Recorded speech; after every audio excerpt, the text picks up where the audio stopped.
Hello, everybody. Welcome to the Buttonless Podcast with Allison. And Heather. Coming at you live. Okay. Do you want to try that again?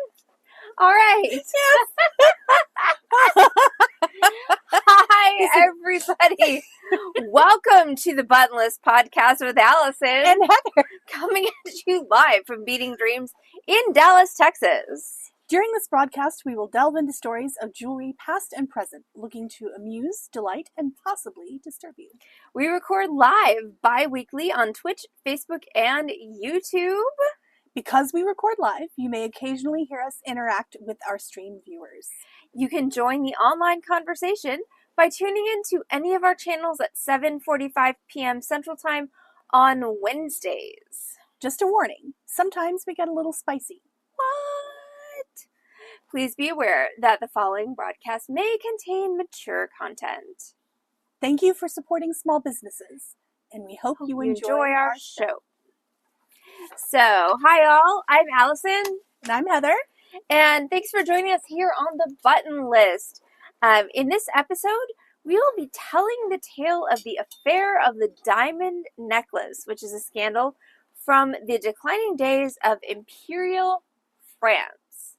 So, the affair of the diamond necklace, also known as L'affaire du collier de la reine, or the affair of the Queen's necklace, was an incident from 1784 to 1785 at the court of King Louis XVI of France. So, it all started like this. In 1772, Louis XV of France decided to make Madame du Barry, one of his mistresses, a special gift at the estimated cost of 2 million livres, which is approximately... That's a lot of money. It's approximately US $17.5 million today.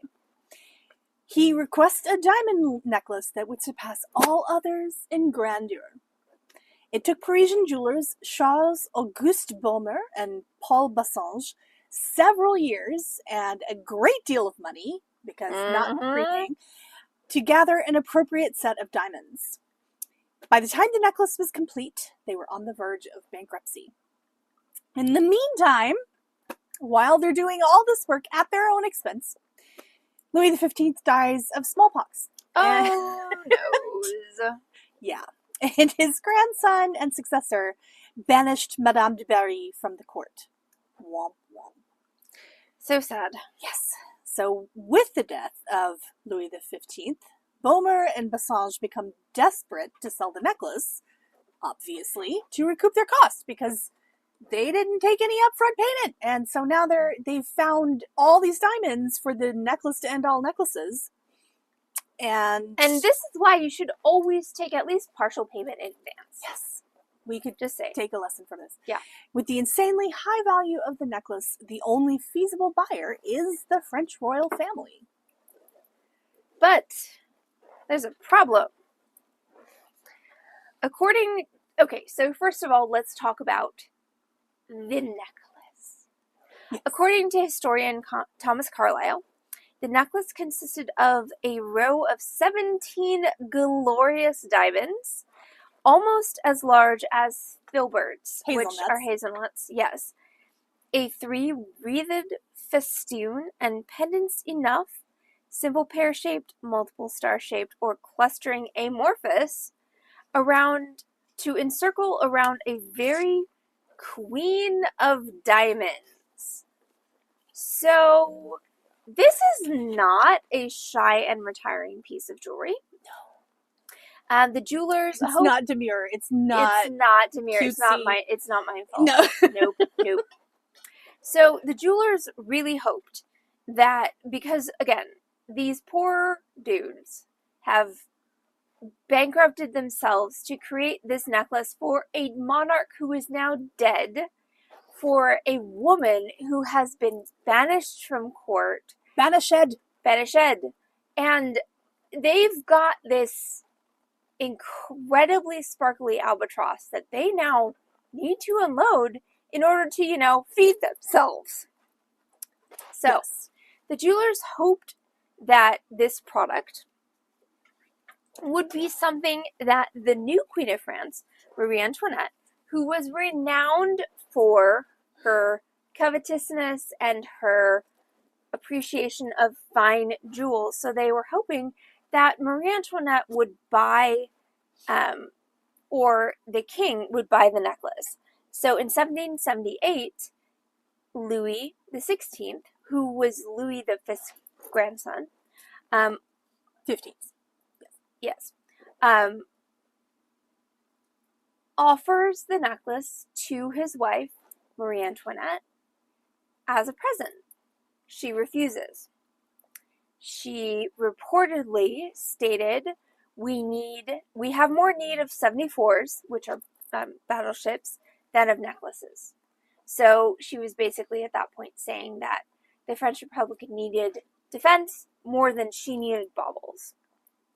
After having vainly tried to place the necklace outside of France, the jewelers again in 1781 attempt to sell it to Marie Antoinette and the monarchy after the birth of the Dauphin, Louis Joseph, and the Queen again refuses. So Marie Antoinette is like noping out on this necklace for, number one, the reason that she feels that the French Republic needs defense more than she needs baubles. Number two is that she reportedly had a patented dislike for Madame du Barry, for whom the necklace was originally created, and so it has also been said that she refused the necklace because it was created for du Barry and she didn't want any. But regardless, Marie Antoinette, which I find is interesting because this whole thing is linked to Marie Antoinette, and Marie Antoinette wanted nothing. She wanted nothing to do with this necklace. She was like, take this necklace and chuck it in the Seine. I never want to hear about it ever again. And yet her name and her ultimate fate is inextricably linked with this beautiful jewel that she didn't even want. So, sidebar. This affair, the affair of the necklace, has been the subject of numerous films and works of literature. According to Wikipedia, at least 21, including Ocean's 8. But I want to take a minute and sidebar to the sidebar. So, since we had an extra week on this podcast, because the internet was being so terrible last week, I actually was able to purchase and watch the 2001 film, The Affair of the Necklace, which is regarding this particular historical incident, starring Hilary Swank as Jeanne de la Motte de Valois, Adrian Brody as Monsieur de la Motte,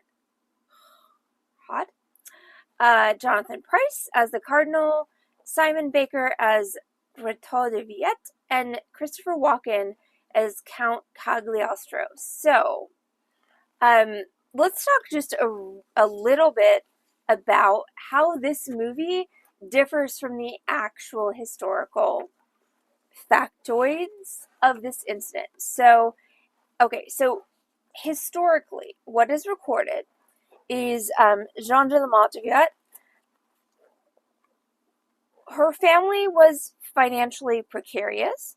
Her father was a descendant of Henri de Valois and an illegitimate child of King Henri II.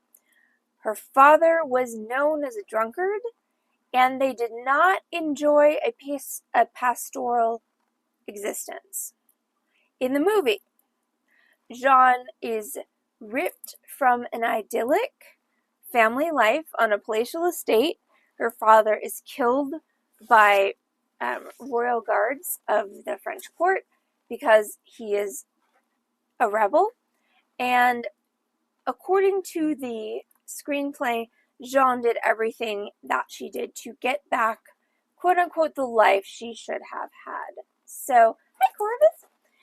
So, this is definitely a bit of retconning, a bit of casting Jeanne as the, maligned anti-heroine of the film who does all of these questionable things because she had this beautiful life and it was stolen from her. The film also highlights two characters who history mainly glosses over.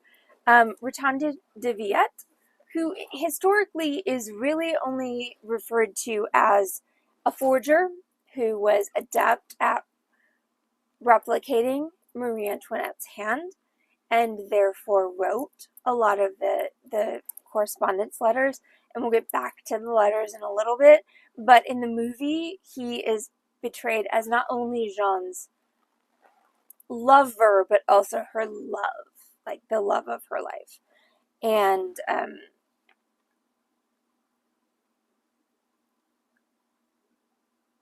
yeah, I'm like, what did I write in my notes? So he's portrayed as Jeanne's love, and that does not go well for him in the movie or in reality. And then Count Alessandro Cagliostro, who was he was a medium, he was a psychic, quote unquote. He was a prognosticator, and again, in history, he's kind of glossed over as he was kind of a part of this thing, but wasn't really a part of the inner circle. In the movie, that is portrayed as different. He's portrayed as using his purported mystic powers to bolster up Jeanne's plan and her credibility with Her Majesty, the Queen. So that was an interesting viewing for me of the movie, The Affair of the Necklace. Again, Adrian Brody, yes please. But the historical facts and the actual facts and the fictional facts of the movie don't completely jive. So anyway, that's my sidebar to the sidebar. Now we're going to go on to Heather for The Affair. So what really happened that we have historical documentation for is Jeanne de Valois Saint-Rémy, also known as Jeanne de la Motte, hatched a plan to use the necklace to gain wealth and possibly power and royal patronage. And this is pretty much the story that Allison just told you. Yeah, but real instead of yes, but you told this part too. So she was the descendant of an out-of-wedlock son of Henry II. And at that time, she was living on a small pension that had been granted to her by the king. So not in a palatial estate. No. So in March 1785, Jeanne becomes the mistress of the Cardinal de Rohan. I have a question. Yes. Are cardinals even allowed to have mistresses? No, they are not. And yet. Oh, they always did, almost. Mm-hmm. Unless they just weren't into mistresses. What about popes? Popes also were not allowed to have mistresses, but certainly did have lots of children anyway. Wow, that's amazing. How did that happen? Well, when a man and a woman don't follow all the rules, then sometimes... Interesting. Yeah. I mean, like you're supposed to follow all the rules. Like when they sleep together and like all of the holiness, and then they sleep in the same bed. And there were so many holy kings in because yes, and this was one more thing. I'm just gonna swipe it for a minute. In the movie, Jeanne did not have a sexual relationship with the Cardinal de Rohan. History says different. I mean, I'm trying to picture Hilary Swank and Jonathan Pryce, and that's... Yeah, I know. It didn't happen in the movie, but it did happen, apparently, in real life in 1785. So the cardinal is out of favor with the queen for having spread rumors to her formidable mother, the Holy Roman Empress Maria Theresa. And the Queen... Also, Yes. The Queen had also learned of a letter in which the Cardinal wrote of Maria Theresa in a manner that the Queen found offensive, which is not difficult because she really loved her mom. And sorry, there's Blue Jay. there's a thing over here, so I'm trying to get it out of my face. Blue Jay, you win. Yes, there are a lot of people involved in this story. So it was easy to get on the Queen's bad side if you said anything bad about her mother, who certainly, even though she didn't really seem to love her mother that much, she just defended her, like, yes, with the force of, like, a fiery, Well, it's not like she arrived in France with all these friends in France. She didn't know anybody, so the familiar is easy to want to defend, because also casting disparaging remarks against her mom is essentially disparaging her as well. Mm-hmm. So Jeanne de la Motte, knowing how desperately the Cardinal did want to return to the Queen's favor, gained access to the court. She then returns to Rohan and convinces him that she had been received by the Queen and enjoyed her favor. Oh. Rohan resolves to use Jeanne to regain the Queen's goodwill. Jeanne assures the Cardinal that she's making efforts on his behalf. So, Heather. Yes. How do you think the Cardinal's decision-making at this particular moment, like, how would you rate it on a scale of 1 to 10? 10 being great and 1 being you're screwed. Well, I mean, considering that he's already begun by just bad-mouthing the Holy Roman Empress. And the Holy Roman Empress, yes. Yeah. So where do we place him on the scale right now? Yeah, definitely not even in view of the scale at this point. So he's like a negative 1? Yes. Okay, cool. Oh, wait, bug. So, now now the really crazy stuff starts, and y'all are going to be like, but wait, everything that happened up until now is crazy, but just you wait. So, the Cardinal and the Queen begin to correspond with Jeanne as the go-between. So, there's no postal service at this point. So Jeanne is literally carrying letters from the Cardinal to the Queen and carrying letters from the Queen to the Cardinal. As this correspondence goes on, the tone of the letters becomes very warm, if you know what I mean. So the Cardinal, convinced that Marie Antoinette was in love with him because of the warm tone of her letters, became enamored with her, naturally.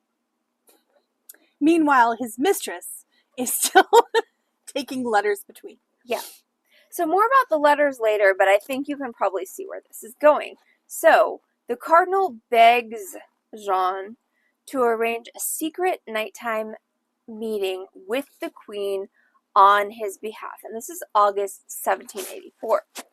And the meeting is to happen in the gardens of the Palace of Versailles.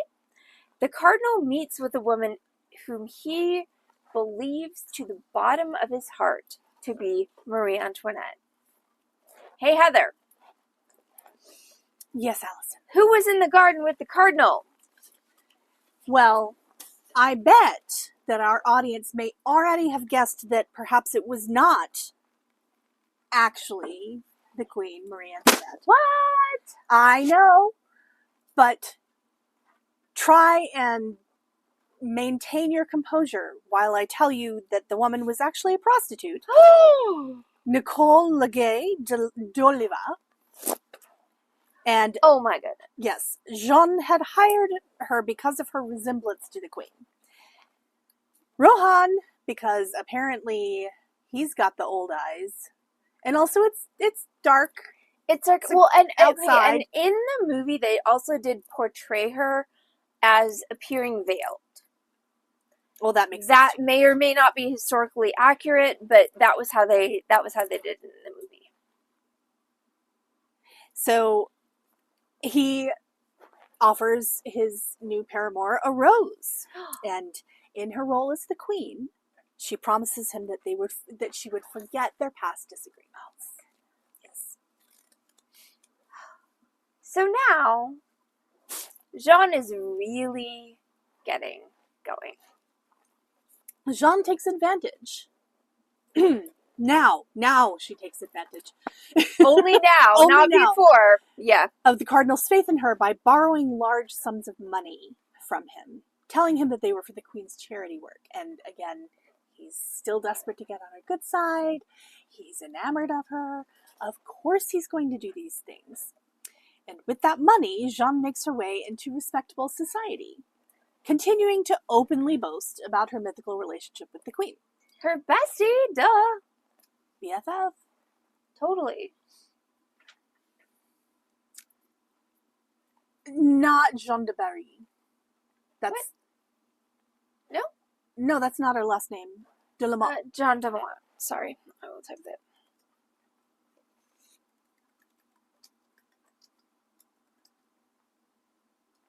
It's you now. I know, Oh. but I'm typing. Okay. So, back to the jewelers. The poor jewelers who now have bleeding ulcers and high blood pressure and are on the verge of ruin because they spent all their money on this necklace. So back to Beaumer and Bassange. So these stellar and astute judges of character. I mean, they're just impeccable. They decide that now that Jeanne is in society, she's openly boasting about her relationship with the queen. They decide that they're going to use Jeanne to sell their necklace, which they're still sitting on. And at this point, like, I don't know how many years it is, but they've been sitting on this poor thing for a long time. Like, it was commissioned in 1772. In 1772 for Madame du Barry. Like, Louis XV has died, du Barry's banished. They're stuck with this necklace, and now it's been twice that they presented it to Marie Antoinette. She's refused. Like, these dudes are desperate at this point. So they decide that they're going to use Jeanne to sell their necklace. At first, she refused a commission, a very generous commission, but then she changed her mind and accepted it. Shocking. So now, okay. That sounds calculated. Yeah. So now, it's on Jeanne. Like, she's now the one who's tasked with selling this necklace, and this whole thing is kind of hinging her financial future. So, Jeanne goes into action, and she convinces the cardinal that she has been authorized to act as an agent for Her Majesty Queen Marie Antoinette. And it turns out, shocker, is everybody ready? Sit down. Yeah. For this one. So, the warm exchange of letters between the Queen and the Cardinal, when Rohan thought he was receiving replies from Her Majesty, all of these replies were fraudulently written by Jeanne or her husband. Oh, yeah. Did we mention that Jeanne's been married this whole time? I am shocked. Shocked? Shocked and appalled? Yes. That there's gambling in this establishment? Dismayed? Yeah. Yes. So, yeah. So the whole exchange of letters between the Queen and the Cardinal was fraudulent on the behalf of the Queen's side, which was actually written by Jeanne and also by her husband. And yet, this still continues because Jeanne convinces the Cardinal that she's an authorized agent of Her Majesty, and she, pretending to be the Queen, sends several letters to the Cardinal, including an order to buy the necklace. Now, here's a thing that's going to come and bite Jeanne in the ass later.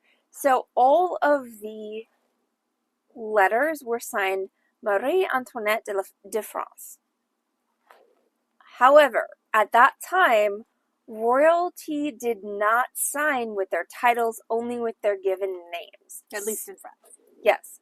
So she screwed that up, but it still worked for her for a hot minute. But then we continue with the story. So on January 21st, 1785, Jeanne tells the Cardinal that Marie Antoinette wants to buy the necklace, but due to her already well-earned reputation for overspending, What? the Queen wishes the Cardinal to act as a secret intermediary. So secret. Rohan negotiates the purchase of the necklace for 2 million livres. So, That's a lot.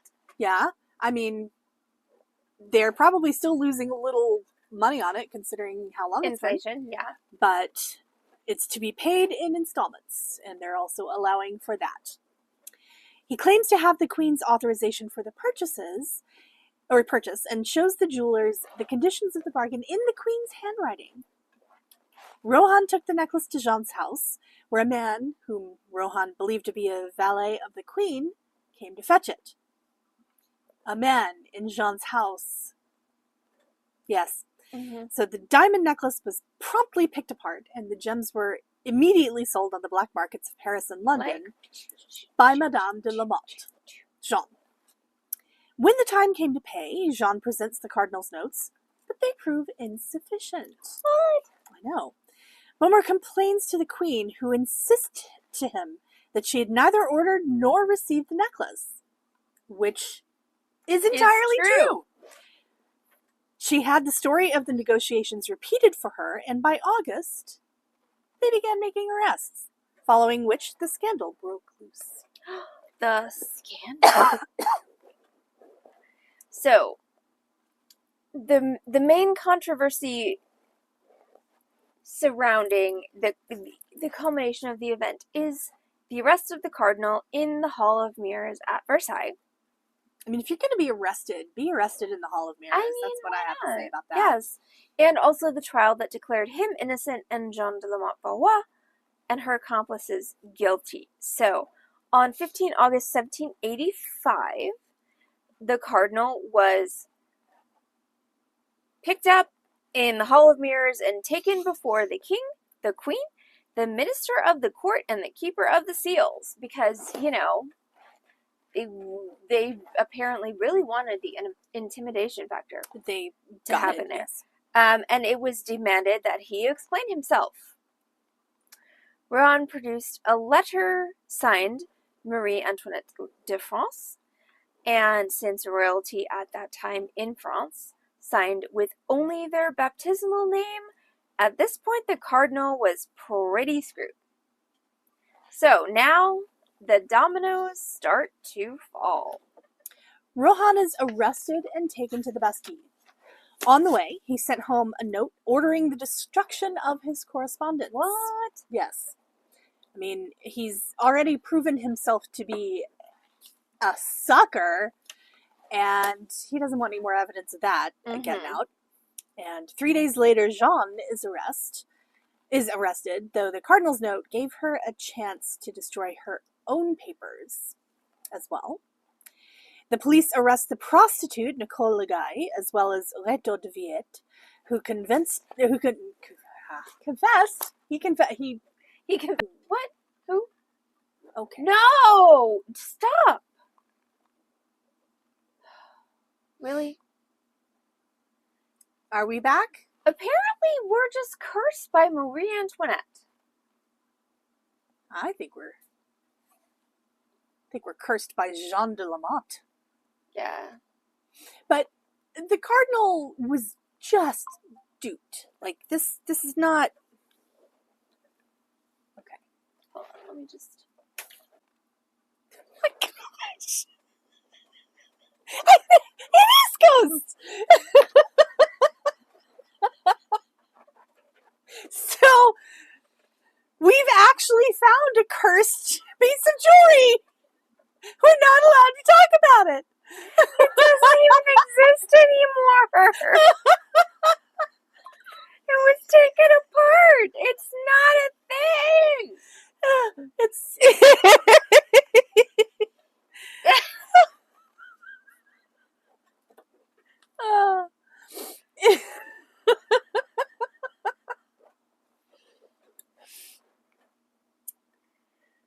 We aren't allowed to do this podcast. Apparently The Forbidden not. Podcast! Apparently the universe Oh, we're live again. says Okay. no. Good, go us. Okay. Are we live again? Somebody confirm that we're live again before we start talking, but oh Gosh. have them.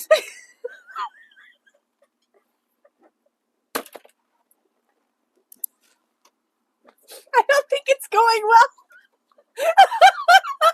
This is going poorly. What the heck? Why? Why?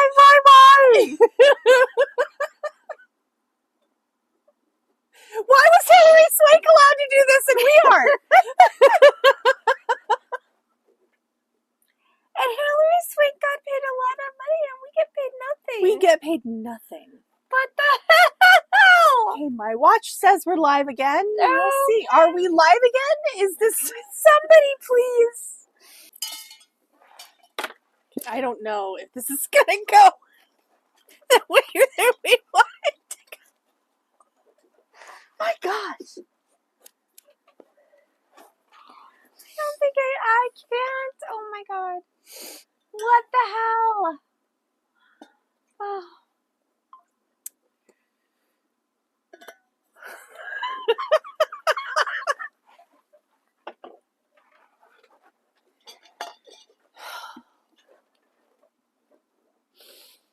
I cannot. I'm scared to say something too, Keiko. Oh, I'm not even.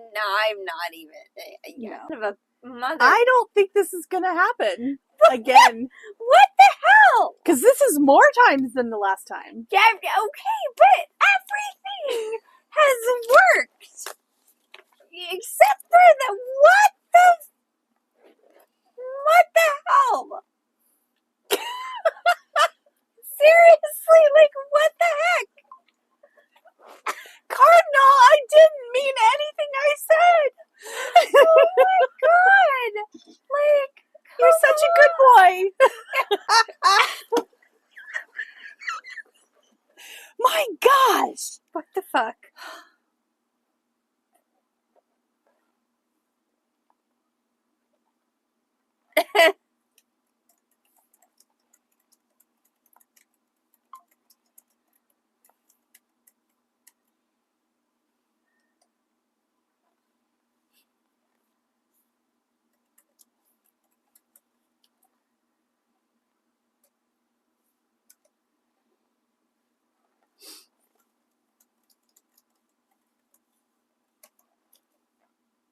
This is crazy.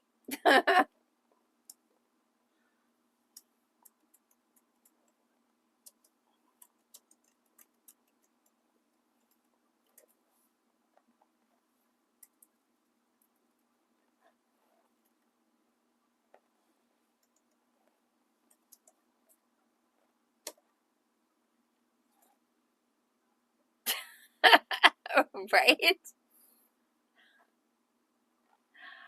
Okay, so do we want to try and continue because it's working now? Maybe? All right, I'm gonna give it one. Okay, if the internet crashes one more time, we're done. So, but we are gonna continue on. So where were we? I was talking. Okay, you were talking about the sensational trial, right? Yes. So,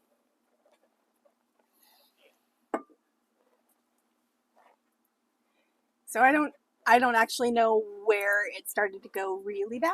Let's just go with a sensational trial. So, a sensational trial resulted in the acquittal of the cardinal in May 1786. Jeanne de la Motte was condemned to whipping, branding with the V, which stood for voleuse, thief, on each of her shoulders. Another question. Yes. Why not her ass cheek? Because it needed to be visible. Fair. And they did actually let them have clothes. And she was sent to life imprisonment in the prostitutes' prison at the Pitié-Salpêtrière, which was originally a hospital and asylum, and then it was turned into also a prison, women's prison specifically. Mostly prostitutes, you didn't have highborn ladies there, which she kind of was, so that was extra punishment for her. And fun fact, the Pitié-Salpêtrière is now actually a teaching hospital for I think it's the Sorbonne. Pretty sure it's the Sorbonne. In June the following year, she escaped the prison by being disguised as a boy. And meanwhile, her husband was tried in absentia, because why not run? Right. And condemned to be a galley slave. The forger Viette was banished. That was also in the movie.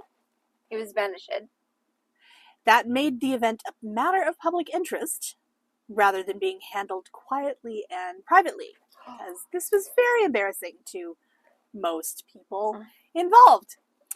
Public opinion was much excited by the trial, which found Marie Antoinette blameless in the matter, because she was. She literally was. Like, she did a lot of questionable stuff during her time as Queen of France, but she nothing was with this necklace. She was literally blameless in anything to do with this necklace, even though it is inextricably linked with her name for all eternity. So, Marie Antoinette, blameless. Rohan, innocent dupe. AKA dumbass. Yeah. And both the de la Mottes were deceiving, the pair were deceiving both the queen and the cardinal for their own ends. So they were definitely the villains of the story. Villains. Despite findings to the contrary, however, many people in France persisted in their belief that the queen was guilty of manipulating Jeanne to satisfy the queen's hatred of the Cardinal de Rohan, when in fact the very opposite was the truth. But at this point, the people of France were very discontent. They were very upset with the monarchy. They were looking for reasons to... This is almost exactly 3 years before the revolution. Yeah. Revolution.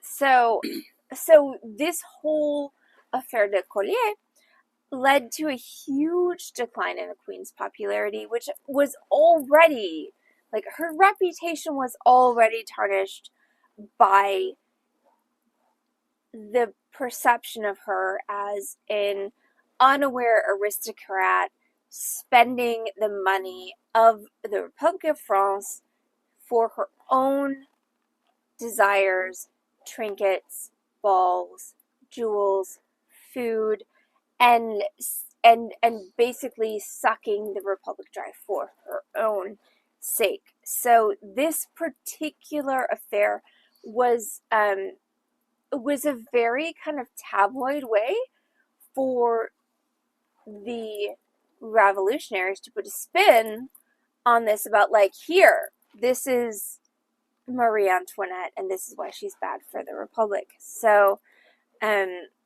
again, this affair led to a huge decline in her popularity, which again wasn't super great to begin with, and it really fixated an image of her on the public as a manipulative spendthrift who is more interested in vanity and her own gratification than the welfare of her people. And there were lasting consequences for a lot of people here. So the affair of the diamond necklace was important in discrediting the entire Bourbon monarchy in the eyes of the French people 4 years before the French Revolution, or 3 years. It started 4 years, but they didn't know about it then. Mm-hmm.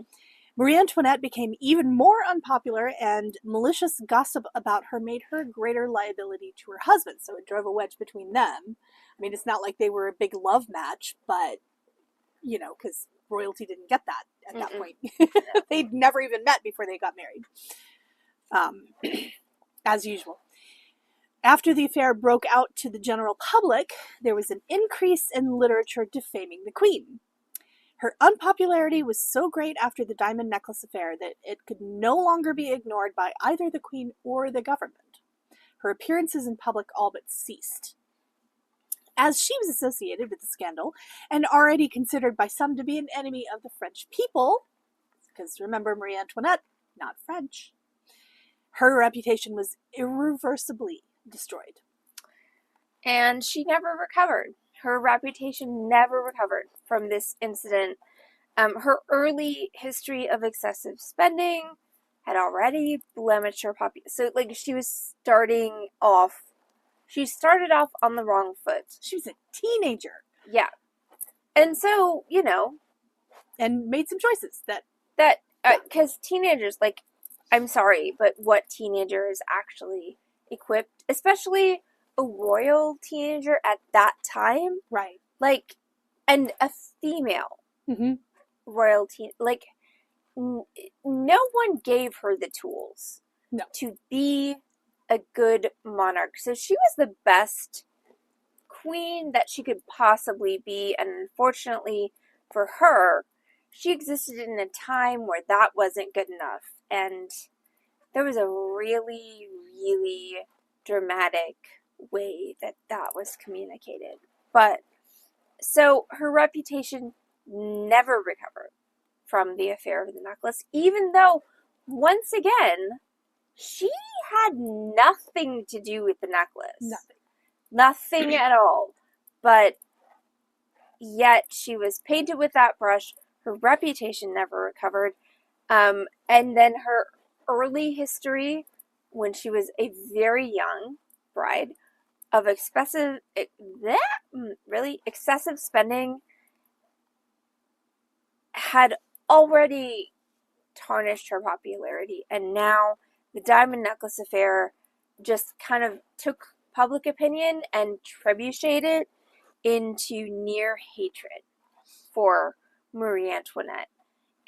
Because according to what the public has seen, she appears to have plotted to misuse the Kingdom of France's depleting money to feather her own nest, to buy personal trinkets, to, you know, elevate herself and her, you know, her court to a higher status as far as fashion goes, while the kingdom is going bankrupt. So Marie Antoinette, unfortunately, was never able to shake off that idea that she had perpetrated an extravagant fraud for her own frivolous ends, again, despite the fact that she was not actually involved in the affair of the necklace at all, and in fact had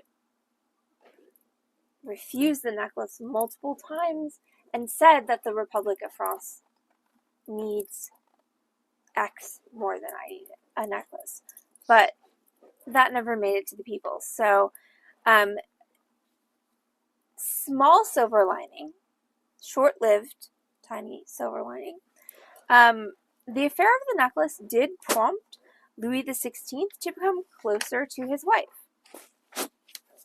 And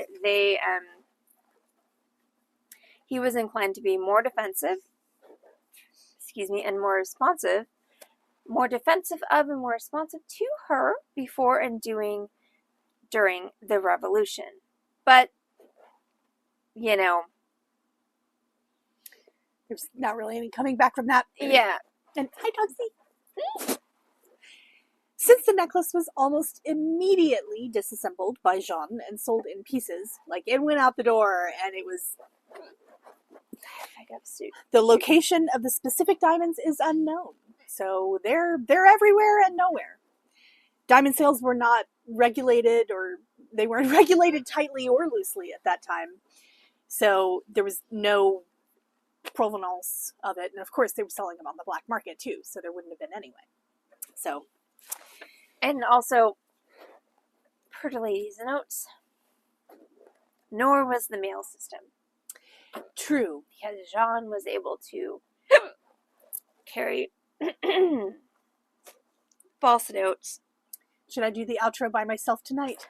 Yes, please. Okay. So thank you so much for joining us for this week's episode of The Button List with Allison and Heather. You can catch The Button List weekly on Spotify, iTunes, and YouTube.